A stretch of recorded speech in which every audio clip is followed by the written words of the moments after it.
sekalian, sidang jemaat yang dikasihi Tuhan, selamat berbahagia dalam menerima sabda Tuhan dalam nama Tuhan Yesus Kristus.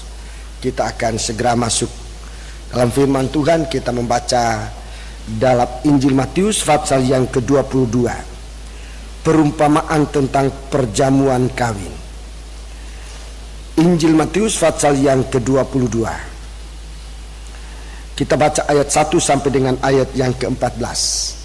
Kita baca seluruh cerita ini, saudara-saudaraku, untuk kita bisa menggunakan kesempatan mengerti firman Tuhan.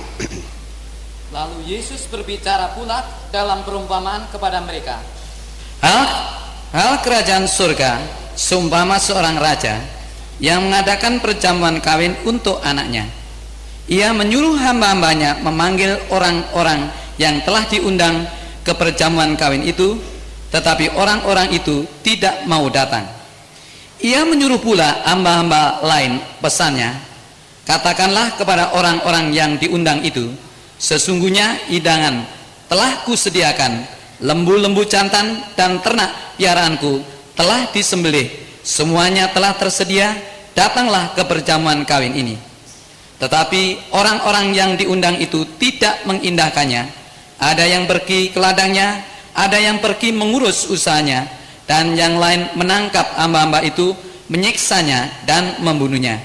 Maka murkalah raja itu, lalu menyuruh pasukannya ke sana untuk membinasakan pembunuh-pembunuh itu dan membakar kota mereka. Sesudah itu mereka berkata kepada hamba-hambanya, perjamuan kawin telah tersedia, tetapi orang-orang yang diundang tidak layak untuk itu. Sebab itu pergilah ke persimpangan-persimpangan jalan dan undanglah setiap orang yang kamu jumpai di sana ke perjamuan kawin itu. Maka pergilah hamba-hamba itu, dan mereka mengumpulkan semua orang yang dijumpainya di jalan-jalan, orang-orang jahat dan orang-orang baik, sehingga penuhlah ruangan perjamuan kawin itu dengan tamu. Ketika raja itu masuk untuk bertemu dengan tamu-tamu itu, ia melihat seorang yang tidak berpakaian pesta. Ia berkata kepadanya, "Hei saudara, bagaimana engkau masuk kemari dengan tidak mengenakan pakaian pesta?" Tetapi orang itu diam saja. Lalu kata raja itu kepada hamba-hambanya, "Ikatlah kaki dan tangannya, campakkanlah orang itu ke dalam kegelapan yang paling gelap. Di sanalah akan terdapat ratap dan kertak gigi. Sebab banyak yang dipanggil, tetapi sedikit yang dipilih." Iya, terima kasih. Sebuah cerita ini mengingatkan kita kembali akan apa yang harus kita lakukan menjelang akhir zaman, di mana zaman akhir ini adalah zaman panggilan Tuhan begitu keras untuk setiap pribadi, dan kita berada pada zaman segala bangsa. Semua orang diundang, semua orang baik, orang jahat.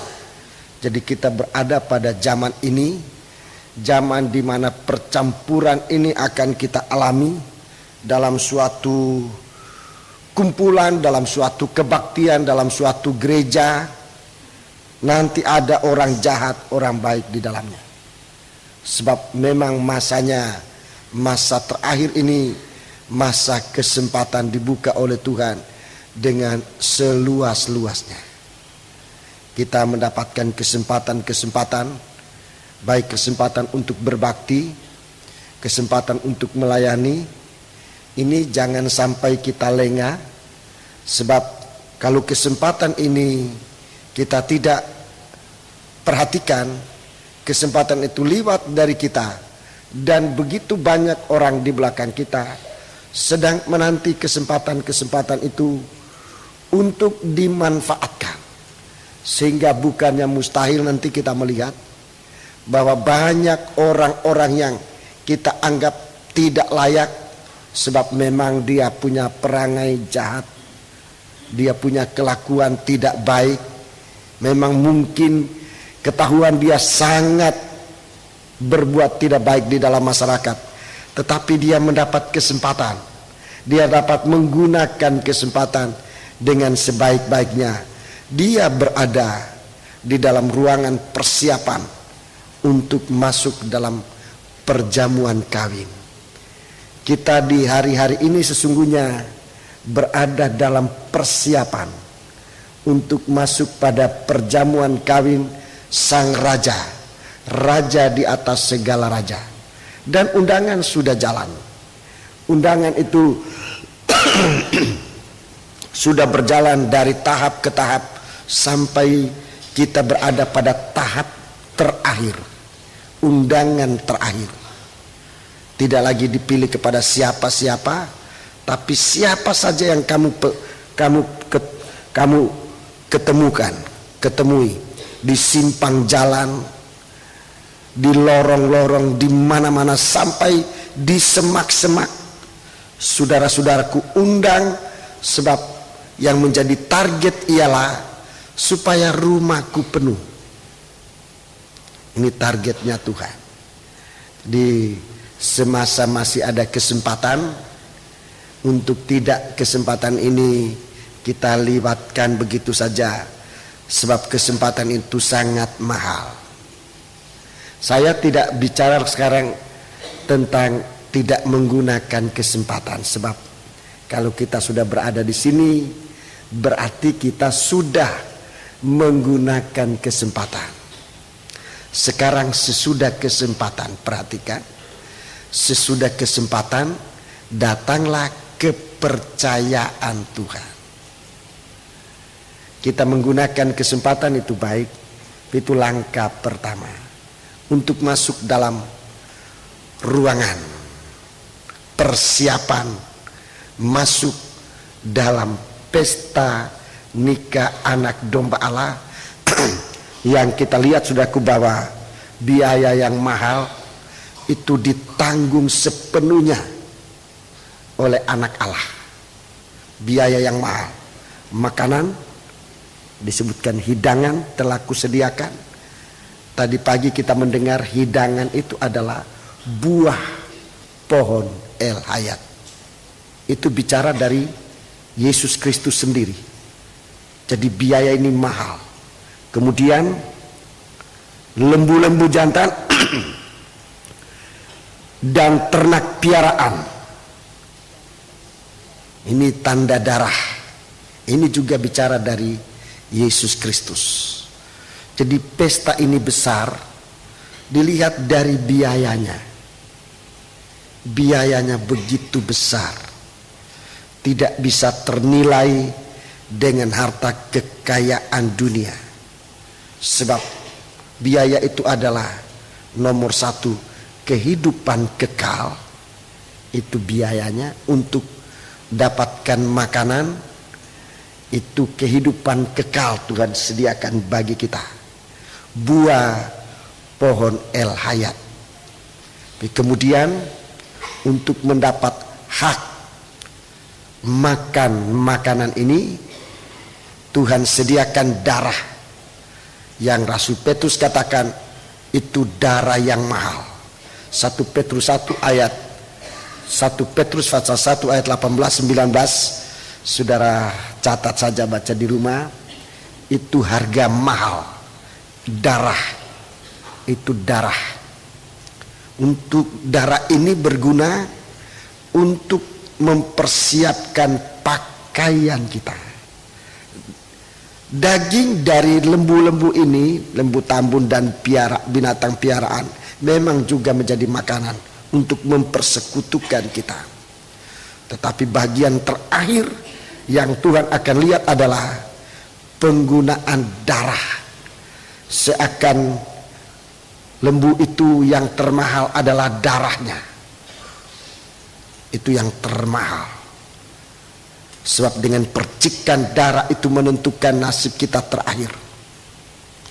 Ada orang yang sudah menggunakan kesempatan masuk, tetapi tidak menghargai kepercayaan Tuhan. Ada orang yang sudah menggunakan kesempatan masuk dalam ruangan persiapan perjamuan kawin, tetapi tidak menggunakan kepercayaan. Saya sudah jelaskan saudara-saudaraku dalam kaitan kitab Wahyu pasal 3, pakaian putih itu adalah bicara tentang kepercayaan Tuhan. Itu dipakaikan oleh Tuhan kepada mempelai dan seluruh pasukan yang ada masuk dalam perjamuan kawin anak domba.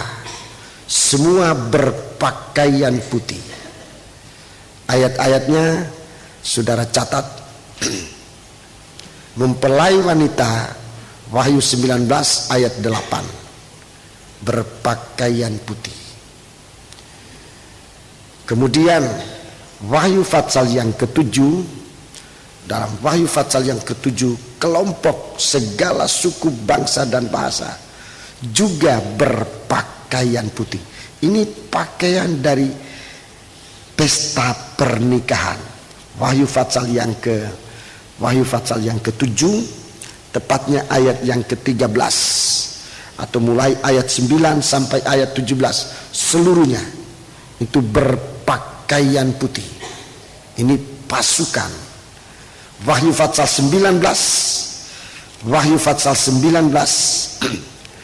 ayat 11 sampai dengan ayat 16 juga pasukan yang berpakaian putih.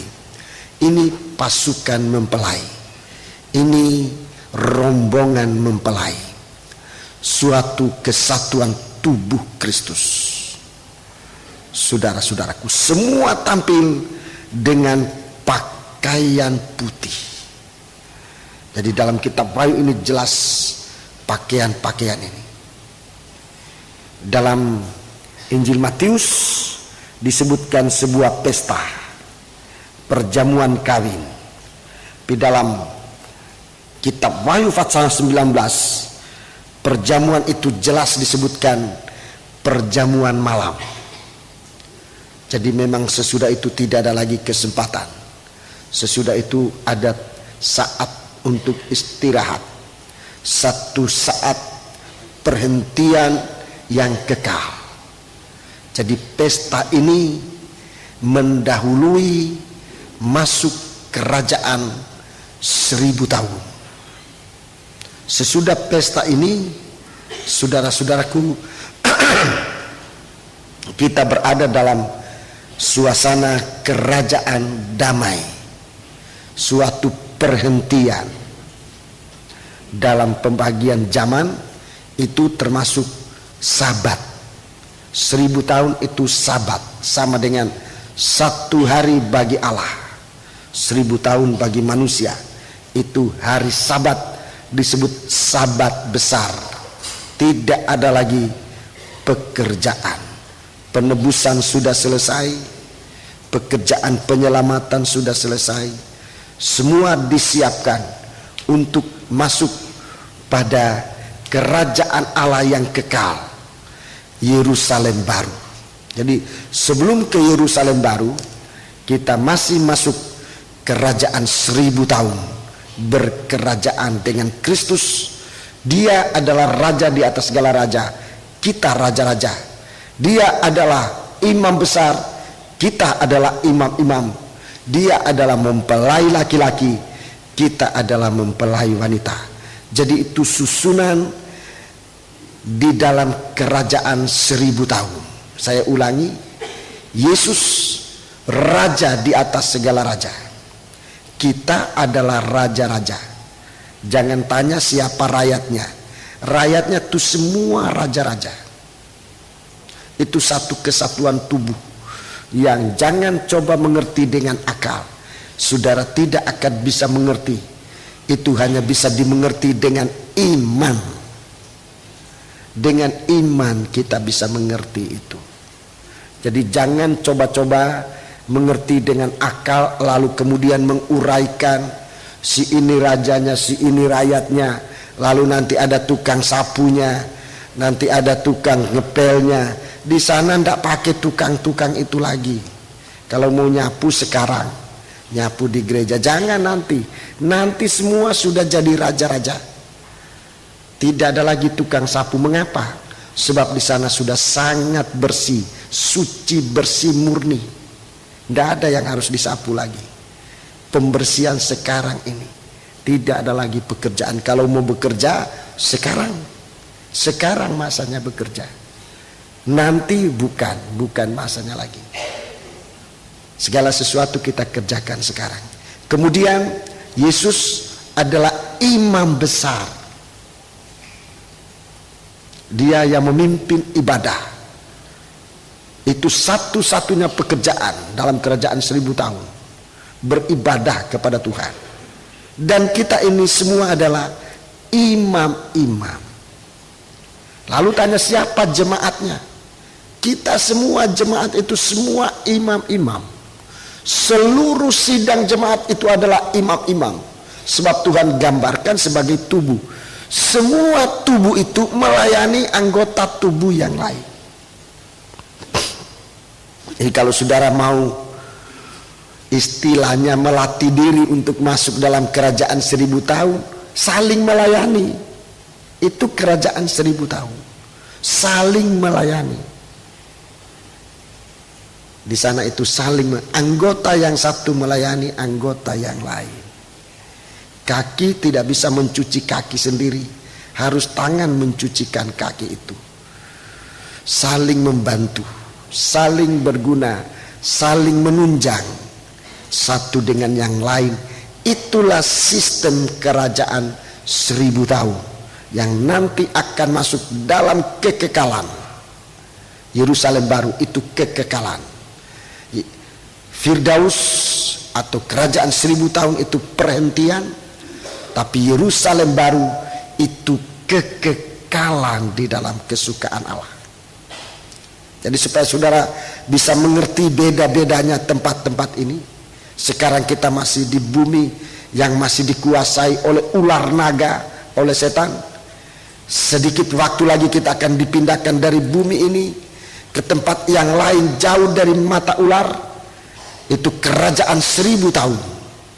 Belum surga. Kerajaan 1000 tahun.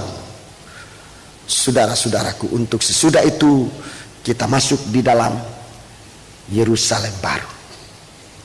Di kerajaan 1000 tahun Yesus tampil selain dari imam besar, dan kita adalah imam-imam. Dia adalah mempelai laki-laki. Dan sidang jemaat itu adalah mempelai wanitanya. Seluruh anggota tubuh itu satu kesatuan tubuh. Jadi sekali lagi jangan coba-coba pikir secara pikiran akal, lihat ada mempelai di dunia, ada pengiringnya dan sebagainya. Saudara-saudara, di sana di dalam kerajaan 1000 tahun terdiri dari semuanya mempelai, semuanya raja, semuanya imam-imam. Jadi dia itu mempelai, dia itu imam-imam, dia itu raja-raja, itu mempelai wanita. Dia itu mempelai pria, dia itu imam besar, dia itu rajanya di atas segala raja. Jadi begitu saudaraku, kita melihat kita sekarang dalam persiapan. Orang yang diundang ini sudah menyalahgunakan kepercayaan Tuhan. Menyalahgunakan kepercayaan Tuhan. Itu yang Tuhan lihat. Sebab darah sudah ditumpahkan. Kasih mula-mula sudah dicurahkan. Mungkin orang yang diundang ini datang dari tempat yang jauh dengan berlelah, dengan mengeluarkan biaya banyak untuk bisa mencapai tempat pesta itu.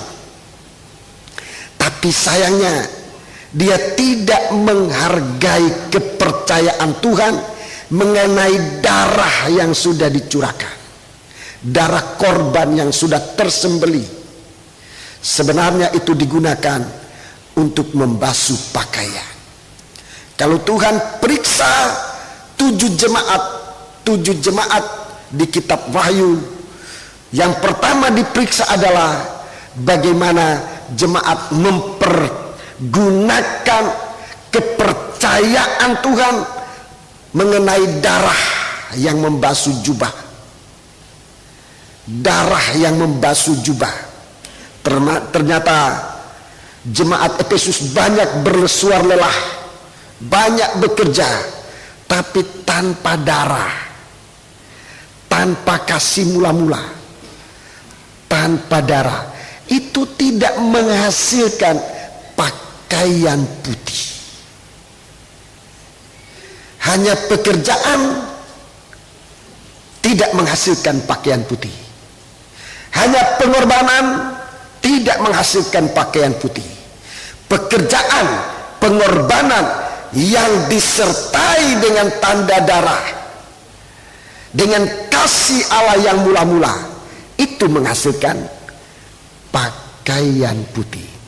Jadi orang yang diundang tadi, saudara-saudaraku, kita lihat setelah diperiksa oleh Tuhan, dia dapat penghargaan Tuhan, dia sudah datang, bisa masuk. Tapi kemudian setelah diperiksa mengenai kepercayaan Tuhan, ternyata orang ini tidak dapat dipercaya. Tidak dapat dipercaya. Dia bekerja tapi tanpa darah, tanpa tanda darah. Dia mungkin masuk dalam pelayanan, mungkin sampai menjadi pendeta, tetapi selalu menyingkir, tidak mau, saudaraku, kena percikan darah. Susah sedikit sudah mengeluh, susah sedikit sudah pulang ke rumah, ada kesulitan sedikit tidak bisa diatasi. Kenapa? Sebab tidak ada tanda darah, tidak menggunakan kepercayaan Tuhan untuk menggunakan darah. Sementara kita ini dipercayakan oleh Tuhan, kami utus untuk membawa berita pendamaian ini bagi semua orang. Setelah kita didamaikan oleh Tuhan, kita berpakaian putih. Jadi waktu dia diperiksa pertama tentang kepercayaan Tuhan, dia tidak dapat dipercaya. Tidak dapat dipercaya. Saudara-saudaraku, perhatikan. Namun Tuhan ini benar-benar panjang sabar. Sebenarnya tidak perlu pakai tanya-tanya lagi. Orang lain semua pakaian putih, hanya satu saudara itu tidak berpakaian putih. Logikanya kalau dia lihat semua pakaian putih, aku kok tidak pakaian putih? Seharusnya hati nurani itu sudah bisa berbicara. Mungkin bertanya, bagaimana kamu dapat pakaian putih? Beli di mana atau bagaimana? Apa kita harus berpakaian putih dalam pesta ini? Seharusnya hati nuraninya sudah harus berbicara untuk menolong dia. Tapi dia tidak. Saudara-saudaraku, hati nuraninya juga sampai pada hati nuraninya tidak kena percikan darah. Dalam surat 1 Yohanes dikatakan, kalau hati nurani ini dipercik dengan darah, saudaraku, dia berhenti, dia tidak menuduh lagi. Jadi orang ini, saudara-saudaraku, orang ini sebenarnya sampai dengan hati nuraninya sudah mati rasa. Bisa jauh itu Tuhan masih panjang sabar. Jadi hanya tidak menggunakan kepercayaan, Tuhan masih sabar, masih tanya, hei Tolan, masih istilahnya masih bagus sekali. Coba istilahnya masih bagus sekali. Ayat 20, Fatsal 22, ayat 12. Ia berkata kepadanya, hei saudara. Ini masih bagus sekali. Artinya kesempatan berdamai itu masih ada. Sekalipun sesungguhnya dia sudah melepaskan kepercayaan, Dia tidak pakai pakaian putih itu, pakaian pesta. Tetapi dengan istilah ini, hei saudara, ini artinya Tuhan masih belum melepaskan korban pendamaian itu. Tuhan masih saja membuka kesempatan untuk dipercayai. Saudara-saudaraku, hei saudara, bagaimana engkau masuk kemari dengan tidak mengenakan pakaian pesta? Nah, perhatikan, ini yang membuat fatal. Kalimat terakhir ini dalam ayat 12. Tetapi orang itu diam saja. Tetapi orang itu diam saja. Ini yang fatal. Ini yang fatal. Menggunakan kesempatan terakhir, Tuhan membuka kesabaran itu. Namanya panjang sabar. Kalau semua sudah masuk, Tuhan sesungguhnya tidak mau satu orang dari dalam ruangan itu harus keluar lagi, supaya tidak binasa lewat perpanjangan sabar Allah. Hei saudara, itu sudah membuka kesempatan untuk berdamai. Tuhan tidak memandang dia seteru, tidak. Tuhan tidak memandang dia jijik, tidak. Tuhan memandang dia, hei saudara. Cuma Tuhan mau berikan dia pengertian. Mengapa kamu bisa masuk ke tempat ini dengan tidak menggunakan pakaian pesta? Tapi sekali lagi saya ucapkan, orang ini diam. Diam saja, tidak bicara. Padahal kesempatan untuk bicara sudah dibukakan. Seandainya pada waktu itu dia katakan, ini seandainya, saya berandai-andai aja. Seandainya dia katakan, aku waktu itu pulang dari sekolah, nggak ada kesempatan pulang di rumah lagi ganti baju, aku langsung ke tempat ini, ampuni saya, pasti dia diampuni. Atau dia katakan, aku waktu itu ada di ladang, waktu orang mengundang datang, aku di ladang. Tapi waktu jam pesta sudah mepet sekali, saya tidak bisa pulang ke rumah lagi. Saya langsung ke sini. Ampuni Tuhan dengan pakaianku yang penuh dengan becek ini. Itu menggunakan perpanjangan sabar Allah. Tetapi orang ini diam saja. Artinya tidak menggunakan kesempatan terakhir untuk selamat. Dalam 2 Petrus pasal 3. 2 Petrus pasal 3. Untuk menjelaskan ini lebih baik kita membaca dalam 2 Petrus pasal 3, di sana sangat jelas. Di sana sangat jelas. Kita baca ayat yang ke-9. Mulai ayat ke-9. Tuhan tidak lalai menempati janjinya. Iya. Sekalipun ada orang yang menganggapnya sebagai kelalaian, tetapi ia sabar terhadap kamu. Ia sabar terhadap kamu. Karena ia mengendaki supaya jangan ada yang binasa, melainkan supaya semua orang berbalik dan bertobat. Iya. Jadi sudah ada di tempat perjamuan itu. Tetapi toh Tuhan masih beri kesempatan. Tuhan belum masuk. Tuhan kasih kesempatan. Sebab masih ada orang yang belum pakai pakaian pesta, belum pakai pakaian putih. Kesempatan sudah dilewatkan, kepercayaan juga sudah dilewatkan. Sekarang tinggal menunggu terakhir, namanya perpanjangan sabar Allah. Ia tidak mau seorang pun, ia tidak mau seorang pun akan binasa. Sekalipun ada orang yang menganggapnya sebagai kelalaian, tetapi ia sabar. Ia bukan cuma sabar ini, tapi panjang sabar terhadap kamu. Karena ia menghendaki supaya jangan ada orang binasa, melainkan supaya semua orang berbalik dan bertobat. Ayat 13 saudara baca ayat-ayat lain, ayat 10 dan selanjutnya, kita melompat membaca ayat 13. Tetapi sesuai dengan janjinya, Iya. kita menantikan langit yang Iya, baru kita menantikan langit yang baru, dan bumi yang baru, iya, di mana terdapat kebenaran. di mana terdapat kebenaran. Salah satu arti dari pakaian putih ini juga bicara tentang kebenaran. Jadi itu dunia yang dengan tanda semua benar. Ayat 14.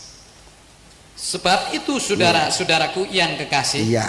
sambil menantikan semuanya Iya, ini, jadi semacam tadi orang-orang sudah berkumpul menantikan sang raja datang. Sambil menantikan semuanya ini, kamu harus berusaha, iya, berusaha. supaya kamu kedapatan tidak bercacat dan tidak bernoda di hadapannya, Iya. dalam perdamaian dengan dia. Perhatikan, dalam perdamaian ini darah. Bicara pendamaian ini darah. Untuk mendapatkan pakaian putih. Jadi saat penantian ini bukan saat untuk pukul-pukulan, bukan saat untuk lengah, bukan saat untuk diam, tutup mulut. Saudara-saudaraku merasa sudah selamat, sudah sampai di tempat pesta, tetapi tidak melihat pakaiannya. Berapa banyak kepercayaan Tuhan yang sudah terlalaikan. Coba di saat penantian ini periksa berapa banyak tugas yang dipercayakan oleh Tuhan kita sudah lewatkan tanpa penyesalan. Kalau liwat menyesal, ya itu diampuni oleh Tuhan. Tapi diliwatkan tanpa menyesal, malah bersuka cita. Oh, besok tidak ada kebaktian. Oh, puji Tuhan, ada kebaktian. Haleluya. Kebaktian diliwatkan tanpa penyesalan. Tugas pelayanan diliwatkan tanpa penyesalan. Dengan alasan yang dibuat-buat pun malah merasa bangga. Coba di hari-hari penantian begini, coba kita renungkan kembali. Bukankah semua itu merupakan noda? Noda dalam pakaian kita. Sementara waktu semakin mepet, hari kedatangan Tuhan sudah berada pada masa dikatakan seperti pencuri datang. Kita tidak bisa ukur lagi waktunya. Sebab sudah lewat dari apa yang diperkirakan. Sudah lewat. Kita tidak tahu waktunya. Perpanjangan waktu, perpanjangan sabar, itu hanya berada di dalam tangan. Kalau di orang main bola ada apa namanya, injury time, itu kita tidak bisa perhitungkan apa 2 menit, apa 10 detik, tergantung wasit. Pemain tidak tahu, inspektur juga nggak tahu, hanya wasit yang tahu. Itu perpanjangan sabar. Sudah perpanjangan waktu. Itu seperti pencuri akan datang, tidak ada seorang pun tahu. Ini disebutkan di sini. Seharusnya di situ perpanjangan sabar itu di sini dikatakan kamu berusaha. Haruslah kamu berusaha dalam perpanjangan sabar itu. Hendaklah kamu berusaha supaya kamu kedapatan tidak bercacat dan tidak bernoda di hadapannya dalam berdamai dengan dia. Ini bicara pakaian putih yang tanpa cacat dan noda. Ini penggunaan darah. Jadi dua hal yang harus kita perhatikan. Nomor 1, kesempatan yang ada digunakan.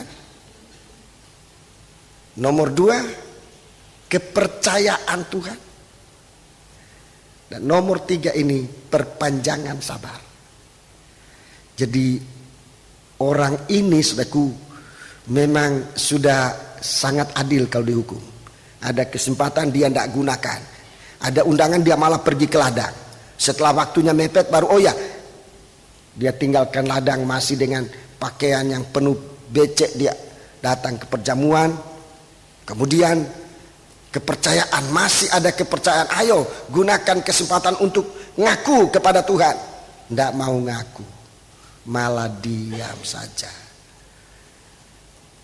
Seandainya dia ngaku pada waktu itu, Tuhan hapuskan dia dengan darahnya. Dalam setiap kali perjamuan suci, saudara-saudaraku, dalam setiap kali perjamuan suci saya anjurkan, jangan menggunakan perjamuan suci. Sebab itu satu gambaran dari pesta yang akan datang. Bagaimana penghargaan kita pada perjamuan suci, itu juga penghargaan kita pada perjamuan nikah, perjamuan malam, pesta kawin anak domba Allah. Saya selalu anjurkan jangan menggunakan perjamuan suci tanpa berlayak, dengan tidak berlayak. Itu sesuai dengan anjuran firman. Sebab menghasilkan banyak yang lemah, banyak yang sakit, dan tidak sedikit yang mati. Kedua yang saya selalu ingatkan, jangan lalu menolak. Jangan lalu menolak perjamuan suci sebab merasa tidak layak. Oh, lebih baik jangan pakai perjamuan suci sebab kamu tidak layak. Menurut saya dan menurut Alkitab, tidak lebih baik. Tidak lebih baik menolak perjamuan suci, tidak lebih baik. Kita sudah berada di sini di dalam ruangan. Kenapa mesti menolak? Menolak perjamuan suci tidak lebih baik. Sebab menolak perjamuan suci sama dengan menolak makanan dan darah Kristus, tubuh dan darah Kristus. Menolak pekerjaan pendamaian sama artinya. Sementara kita ditawari dengan segala kasih Tuhan, kita ditawari untuk menggunakan perjamuan suci, lalu kita tolak. Sementara kita sebenarnya dalam keadaan yang tidak sesuai, tidak layak. Kenapa malah harus menolak? Ada kesempatan untuk selamat, malah menolak. Harusnya menerima. Sekarang setelah mengambil tubuh dan darah, jangan makan, jangan minum dulu. Hakimi diri ini. Sebab Alkitab mengatakan 1 Korintus pasal 11, kalau kamu menghakimi dirimu, kamu tidak dihukum. Itu jalan. Kesempatan tidak usah 2 hari, tidak usah 2 jam, apalagi 2 tahun. Pada saat itu, saat sebelum kita makan, minum darahnya, kita ada tanggapan positif akan korban ini. Tuhan, di tanganku ada korbanmu, tubuh dan darahmu. Aku orang berdosa. Jangan malah diam saja. Minum saja, makan saja tubuh dan darah Kristus. Jangan diam saja. Di saat itulah kesempatan kita lagi mengakui, Tuhan, saya berdosa, ampuni. Saya akan makan tubuhmu dan minum darahmu.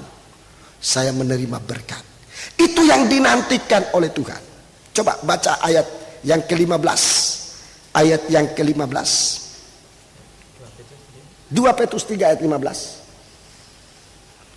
Anggaplah kesabaran Ya. Tuhan kita Anggaplah panjang sabar Allah kita sebagai kesempatan bagimu untuk beroleh selamat. iya, sebagai kesempatan untuk beroleh selamat. Terima kasih.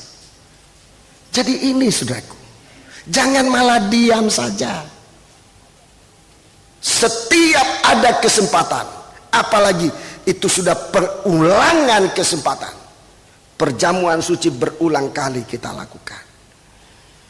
Gunakan itu untuk menggunakan kesempatan untuk selamat. Saat ini kita akan datang kepada Tuhan, mengaku di hadapan Tuhan. Sebagai kunci dari doa puasa kita sepanjang 1 bulan ini, kita berlutut perpanjangan sabar yang Tuhan berikan kepada kita. Tuhan mau kita menjadi orang yang selamat. Ngaku kalau dosamu merah atau hitam sekalipun. Ngakulah kepada Tuhan.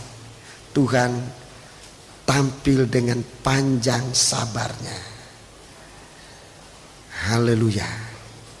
Ini penyelamatan terakhir, tidak di ladang, tidak di rumah tapi di tempat pesta. Mari kita berlutut. Haleluya. Kita mau menyembah Allah.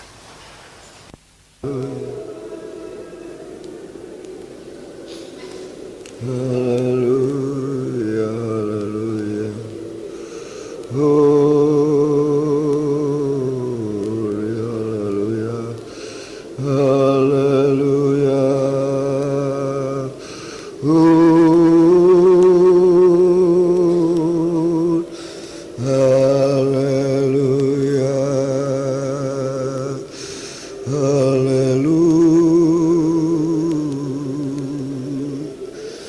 Terima kasih Tuhan. Haleluya.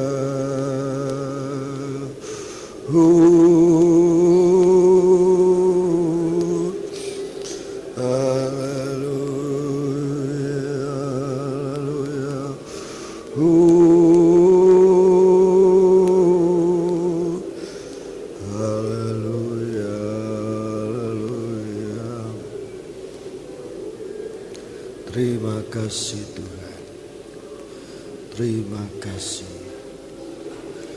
Terima kasih Tuhan. Terima kasih Bapa. Haleluya, haleluya. Tak tersembunyi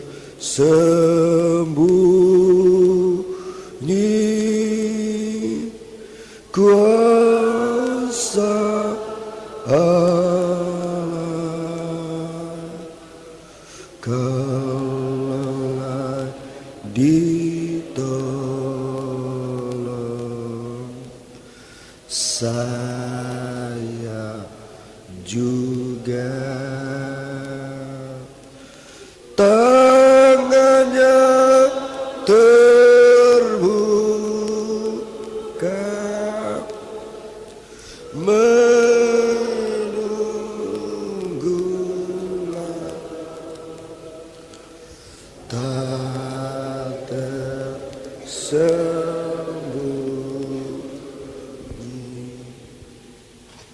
kuasa Allah. Kita bangkit berdiri. Tak tersembunyi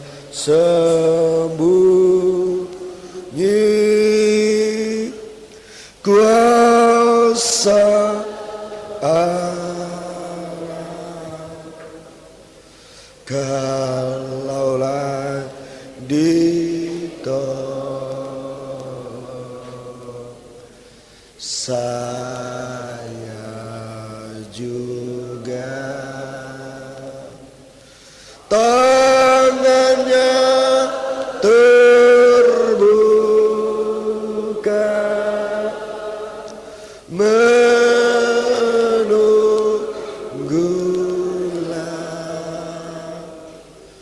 tak tersembunyi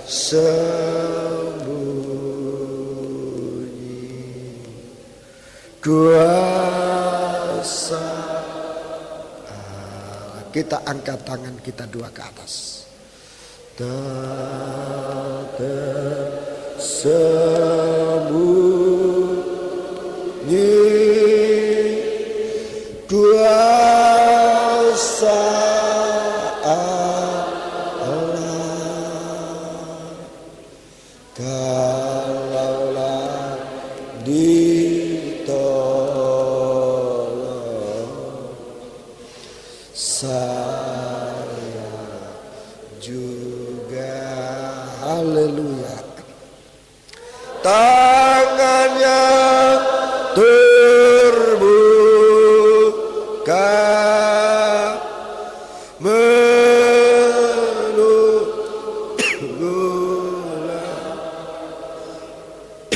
tak tersembunyi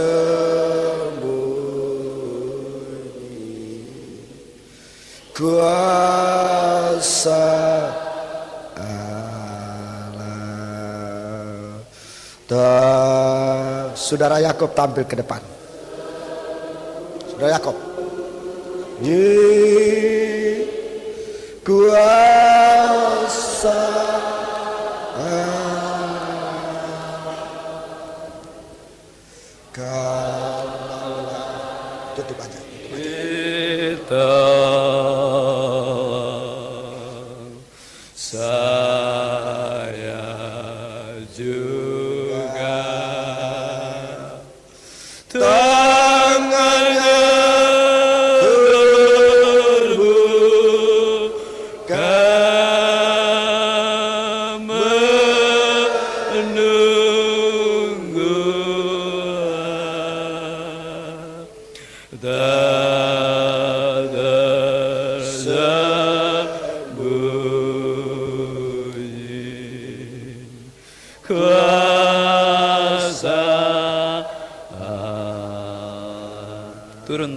dengan U.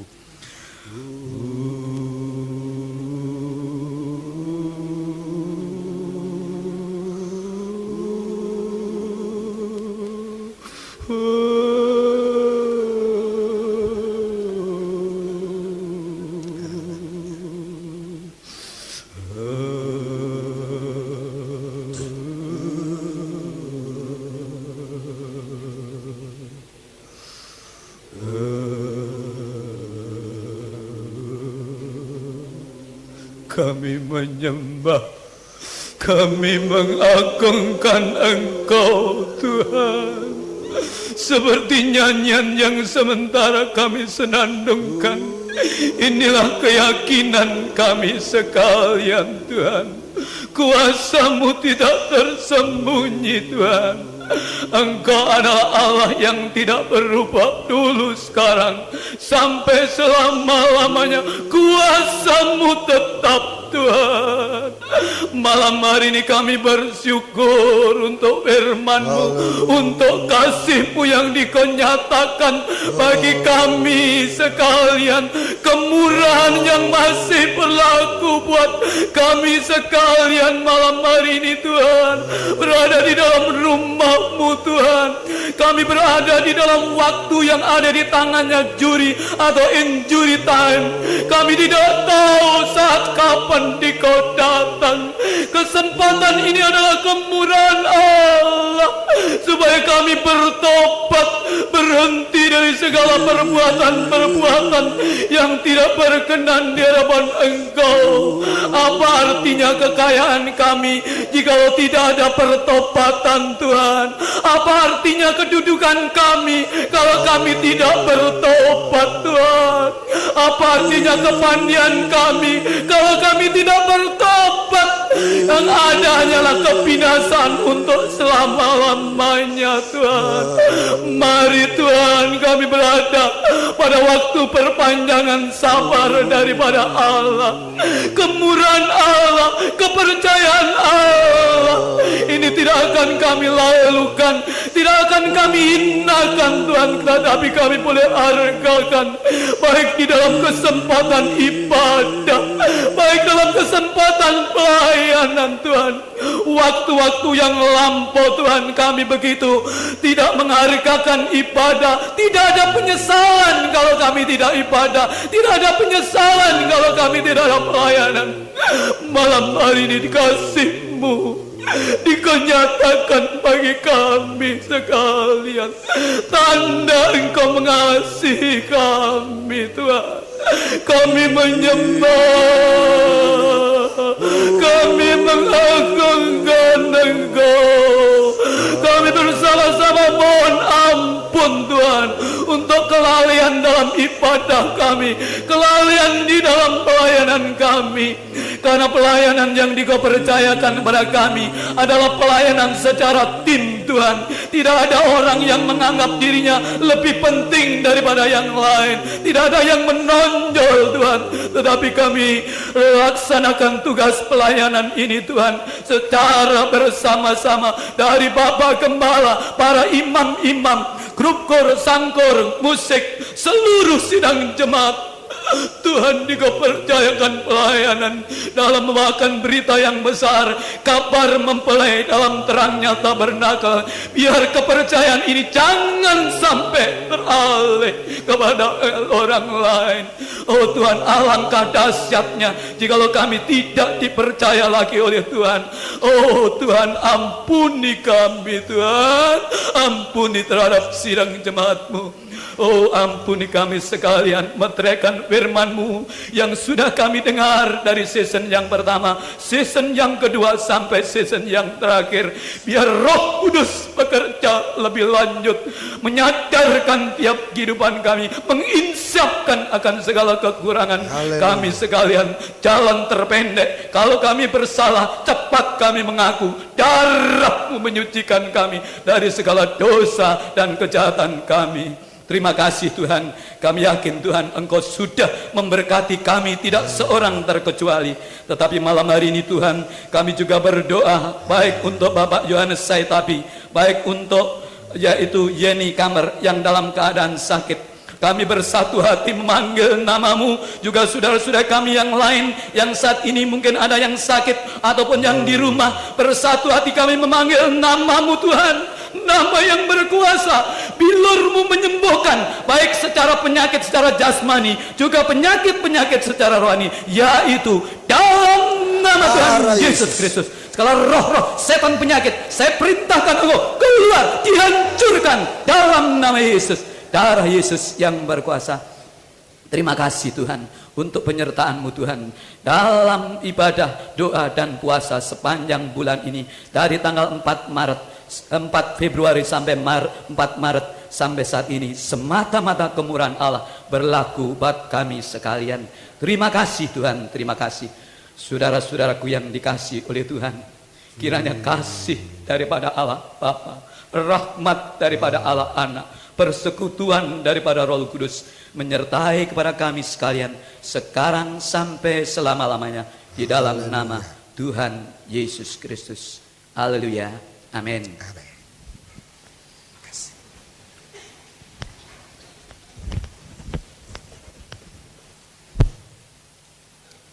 Beberapa pengumuman yang perlu kita perhatikan. Pertama, peserta PPI Palangkaraya yang naik